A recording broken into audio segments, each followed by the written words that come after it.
A wretched, unnecessary project that has no case. That is how House of Commons Speaker and Buckingham MP John Bercow described the £32 billion High-Speed 2 project today. Well, as Speaker, Mr Bercow's independent, but in an exclusive interview with Meridian, he says he has to oppose the scheme because it's so bad. Here's our Transport Correspondent, Mike Pearce. Mike Wood says High-Speed 2 has left him with a property that's lost value and he couldn't sell if he wanted to. The buildings he uses for his farming business are within a zone that's close to the project and High-Speed 2 will buy them.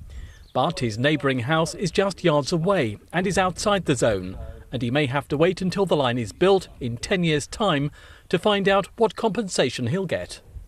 I think it's grossly unfair. I've no good me living with no buildings here and within 15-20 feet of a proposed loop line which joins HS2. I think this house is unsaleable and worthless. We're here to make clear our absolute and undiminished opposition to this whole wretched and unnecessary project.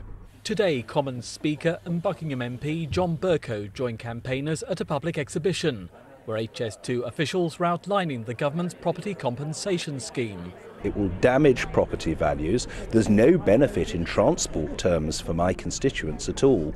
It's all pain and no gain. That's why there is the great white elephant pictured here today. It will deliver jobs, it will deliver growth, and it will provide the backbone of a rail network for generations to come.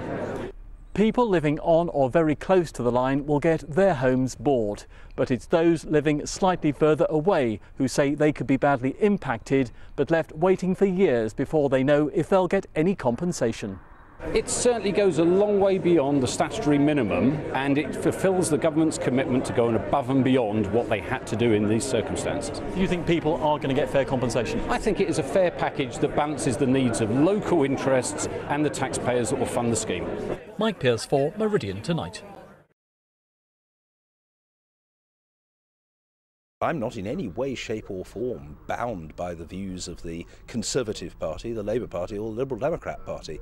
I'm the spokesperson for the people of Buckingham, and in my experience, voters of all political persuasions and of none in my constituency are against this wasteful white elephant project, and I'm absolutely foursquare behind them.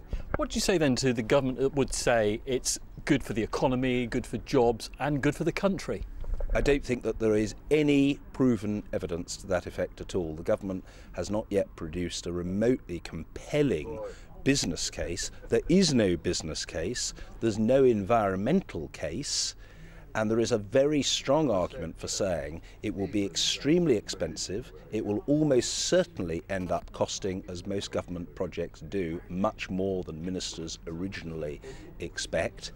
It will blight a beautiful part of the English countryside. It will damage property values. There's no benefit in transport terms for my constituents at all.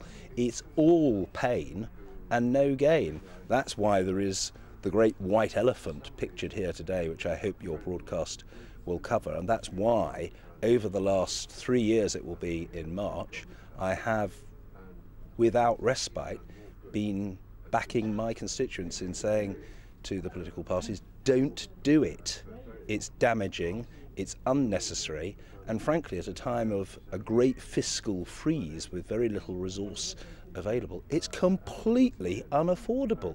We have major claims on the public purse. The idea that we should be spending £17,000 million on a so-called high-speed line London to Birmingham is extraordinary. I think that we should improve broadband access. I think we should recognise changing work patterns. I think we should realise there are all sorts of ways in which you can improve transport services and make life better for working people and for travellers. But you don't need to do it by this sort of project. I have to say, I just think it is thoroughly misguided. The last government was misguided to propose the idea, and the present government is misguided to persist with it. So I am perhaps battling at the moment in a minority, but in my constituency I'm very much in a majority in saying we don't want it, we're determined to stop it, and we will not give up or go away at any stage. I'm glad that there is today a consultation exercise of sorts and a display by High Speed 2. They're doing professionally what they're supposed to do in these circumstances, and I recognise their role. We're here to make clear our absolute and undiminished opposition to this whole wretched and unnecessary project.